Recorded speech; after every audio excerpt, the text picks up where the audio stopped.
The biggest lie in language learning is that effort equals results. It's the reason you can study for hours a day, fill your phone with apps, and still feel completely stuck on the intermediate plateau. It feels like you're doing 2 steps forward, 1 step back. But there are a handful of people, true polyglots, who don't seem to have this problem.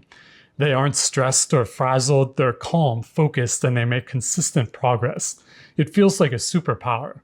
They aren't working harder, they're working smarter. They understand 3 powerful principles that most learners will never discover. In this video, I'm going to give you their operating system.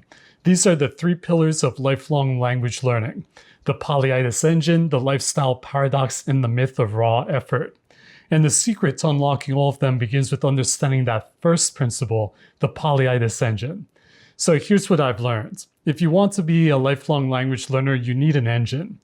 Your progress is basically how efficiently your actions are powered by that engine. Now, this engine for some people, it's just the desire to pass an exam or get a job. For others, it's bigger. Maybe it's a desire to connect with your family's heritage, or maybe it's even bigger than that. Maybe the goal is just to live an intentional life, to expand your mind, to be the person you want to be, feeling fulfilled and connected to the world. But whatever it is, the way we measure our success has to be based on what fuels our journey. And the difference between someone who is a true polyliterate versus someone who is just studying languages is that the studier is spending their time doing a lot of stuff that feels like work. But the polyliterate person is spending their time doing stuff that is genuinely fun and meaningful to them. So if you look at a really stressed out language learner, they might be like this, just vibrating. They have flashcards here, textbooks there, they're constantly just doing something. There's a lot of energy going in all sorts of different directions. Whereas someone that's truly polyliterate, they may not need to do so much, but everything they do is purposeful. And so with much less efforts, they're actually able to make much more consistent progress. So let's talk about that engine. Most people do not think about learning lots of languages. It's not something they want to do, but for some of us, we have this desire. We find languages incredibly interesting.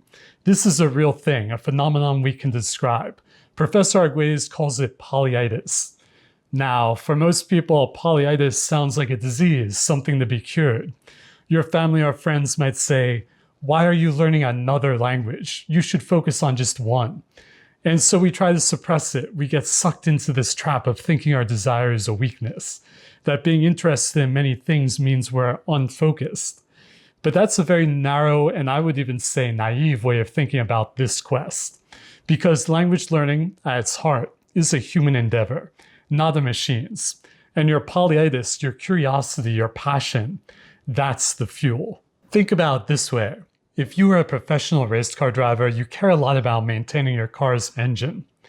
You can imagine some gung-ho young racer that's coming in and planning on driving their car until it catches fire. That's a very short-sighted way of thinking about winning the race. And that's what we do when we ignore our polyitis. We try to force ourselves down one track, ignoring our own curiosity, and we burn out. The engine sputters. So an interesting perspective is to see your polyitis not as a distraction, but as the very thing that will carry you through. It's what makes studying fun. It's the engine that's pushing us along. If this is the major driver that determines our success, then it's something we need to take care of and think about. The person with healthy polyitis is the one who sees language learning as play. They sit down with a textbook not because it's a burden, but because it's fun and interesting. They're a little kid playing all day. And this is the paradox. In order to get more progress, you often need to stop working and start playing. The major difficulty over time is not whether you can keep yourself busy with drills. It's about whether you're feeding the engine that makes you want to do the drills in the first place. And if you're not feeding that engine, sometimes it's better just to stop. Save that energy, rest, recover, spend time with your family and your friends. And one of the best ways to keep that engine healthy is to connect with the mindset of other lifelong learners. I mean, imagine that. I've seen so many mistakes that other people make, and I know how to solve those.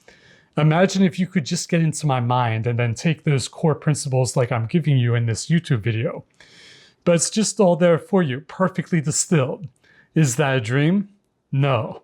It's in my newsletter, but seriously, I do go through things in it that I think are pretty insightful and will help a lot if you are struggling with this journey. So if you want to sign up to that, I'll leave a link to it in the description below. Also, everyone who signs up for my newsletter gets my language books for free when I release them. So that was the polyitis engine. And the takeaway from that is sometimes the thing that seems like a distraction is actually your greatest strength. And that is exactly the theme of the second principle here, which is the lifestyle paradox. So there was a time when I was so obsessed with language learning, I was convinced the only way to succeed was to go all in. I designed the schedule where I would study languages for hours every single day. I had my lists of languages, my stacks of books, my schedules, and honestly, I took a lot of pride in my dedication. It felt hardcore. It felt efficient. But ironically, what I realize now is that I had fallen into a trap. Being totally one-sided and focused only on languages was not the most productive time for me. It's not the way to mastery. And this is the lifestyle paradox. To get more from your studies, you often need to focus on less language study. You need to build a balanced, holistic life where other disciplines actually support and strengthen your language learning. If you want a balanced life, there are other things you need to build in. Things you can transfer skills from and to. I see them as integral to being a better learner. These are things I do that when I do them, I just learn better. So what does this look like? I think of it as a holistic quartet. First, you have mental exercise. This is the core. It's your language learning. Studying grammar, doing flashcards, reading. This is the main workout. We think in words, so building up new systems of words is the ultimate mental exercise. Second, you have physical exercise. So many of us who live for the mind tend to ignore the body. But I found you need some kind of physical exercise. For me, it's weightlifting and walking. And when you do this kind of exercise, you build discipline you can then transfer back to your studies.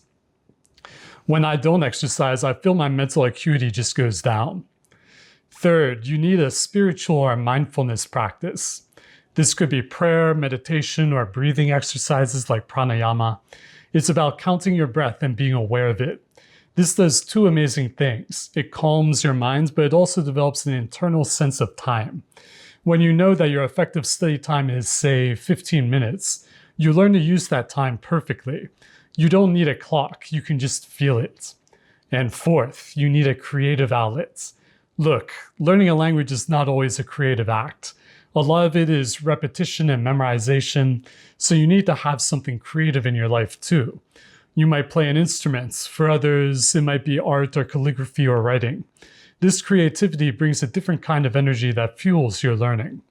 So when you have all these things working together, the hours you do spend studying become 10 times more efficient. A healthy self will always be a better learner than an unbalanced self. You're not just trying to cram information into your brain. You're building the kind of person who learns naturally and joyfully. Which brings me to the final principle. And this one is huge. It's the myth of raw effort.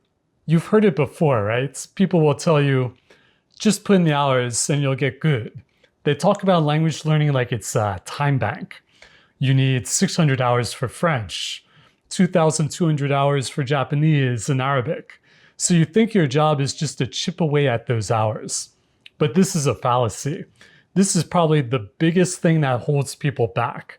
The real secret isn't the quantity of your study time, but the focused quality of that time. You can study for an hour and learn absolutely nothing.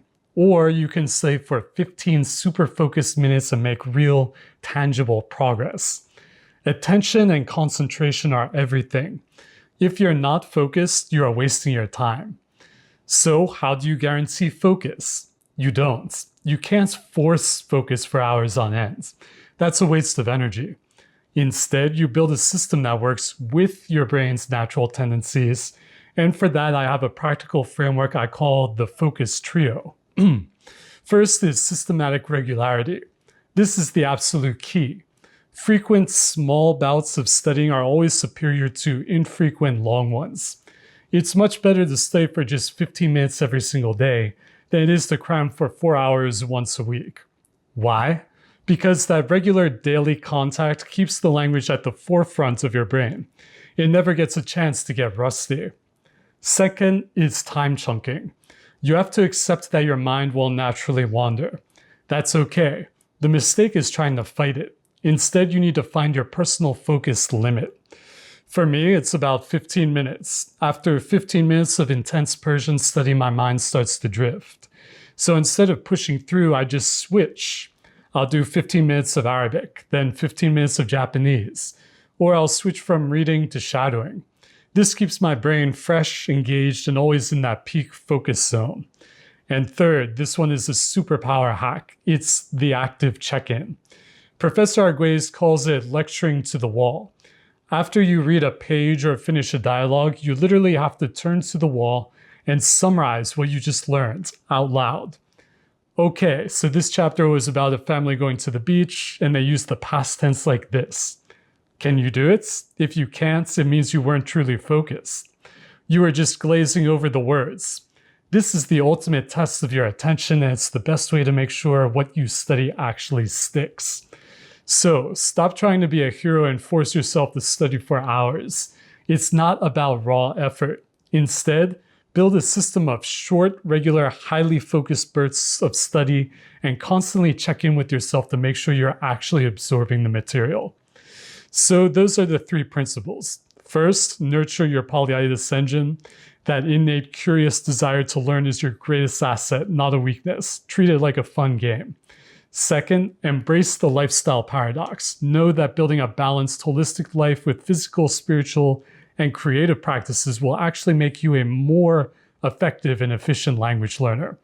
And third, bust the myth of raw effort by using the focus trio: systematic regularity, time chunking, and active check-ins. When you put these 3 principles together, language learning stops being a stressful chore. It stops being a source of anxiety. It becomes a joyful, integrated, and deeply rewarding part of your life. You'll make consistent, amazing progress while other people are just spinning their wheels, stuck on that intermediate plateau. And that is what makes you a true polyliterate. That is what gives you this superpower. If you like this video, I have 2 things that will take you even deeper. First, I want to give you all of my future language books for free. They're exclusively for my newsletter subscribers. In the newsletter, I also share my best-kept secrets, tools, and the specific systems I use to stay fluent. It's my inner circle for serious learners. That's the first link in the description. Second, if your main focus right now is Spanish, I want to give you an unfair advantage. I'm releasing a new app that uses the cheat code mnemonic system to install Spanish words directly into your long-term memory. It's the end of forgetfulness. To get on the exclusive early access list, click the second link in the description. So 2 paths for you: join the inner circle or get the Spanish cheat codes. Pick the one that's right for you. Thanks so much, and good luck studying.